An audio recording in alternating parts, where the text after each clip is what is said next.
என்னடா இவ கடை மாதிரி எல்லாத்தையுமே அடுக்கி வச்சுக்கிட்டு இருக்காளே, என்னென்ன இருக்குன்னு சொல்லிட்டு பார்த்துட்டு இருக்காளே அப்படின்னு பார்க்குறீங்களா? ஆமாங்க, அம்மா வந்து ரொம்ப நாள் கழிச்சு ஊருக்கு வந்திருந்தாங்க. அதனால் கொஞ்சம் திங்ஸ் எல்லாம் கொண்டு வந்திருந்தாங்க. அதெல்லாம் வந்து எடுத்து வச்சுட்டு இருந்தேன் ஃபஸ்ட்டு.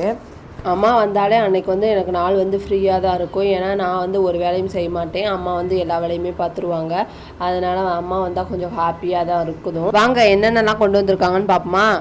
வடகம், சூப்பரான வடகம் வந்து எங்களுக்கு ரொம்ப பிடிக்கும். அம்மா வந்து சாப்பாட்டிலையேவும் வடகம் போட்டு கொண்டு வந்திருக்காங்க. அதுக்கப்புறமா கொய்யாக்காய், ஃப்ரெஷ்ஷான கொய்யாக்காய், அதுக்கப்புறம் வாழைப்பூ வந்து 2 கொண்டு வந்திருந்தாங்க. அதையே நல்லா இது பண்ணி வச்சிடலாம் நாளைக்கு வைக்கிறதுக்கு அப்படின்னு சொல்லிட்டு அதையும் கொண்டு வந்துருக்காங்க. ப்ளம்ஸ் பழம், ஆப்பிள், அதுக்கப்புறம் மாதுளப்பழம், நம்ம மரத்துலேயே காய்ச்ச பப்பாளி பழமும் கொண்டு வந்திருந்தாங்க. சின்னது ஒன்று, பெருசு ஒன்று கொண்டு வந்திருந்தாங்க.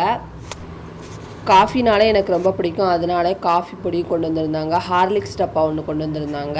அப்புறம் வந்து பாசிப்பயிறு, அதுக்கப்புறம் பச்சை பயிறு, எலுமிச்சப்பழம், பிஸ்கட் பாக்கெட்டு எல்லாமே கொண்டு வந்திருந்தாங்க. எனக்கு வந்து மசால் பொடி மட்டும் கொண்டு வரல. வரும்போதெல்லாம் டப்பா ஒரு பாக்கெட் மசால் பொடி கொண்டு வருவாங்க. அது வந்து இந்த வட்டம் மிஸ் ஆயிடுச்சுன்னு நினைக்கிறேன். ஏன்னா அம்மா வந்து ரொம்ப நாள் ஆயிடுச்சு அரைச்சி, அதனால கொஞ்சம் தான் இருந்துச்சு.